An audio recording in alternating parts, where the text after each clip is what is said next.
Let's learn how to make a single crochet. Well, for single crochet we have to make the chain first,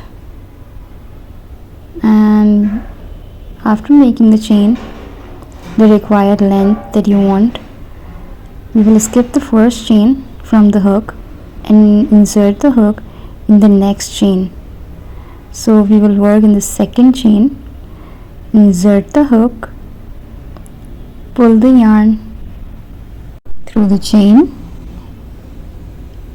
and now we have 2 loops on our hook. We will again wrap the yarn on the hook and pull it through 2 loops. This is our first single crochet. Again, now we will go in the next chain, insert the hook, pull the yarn through the chain.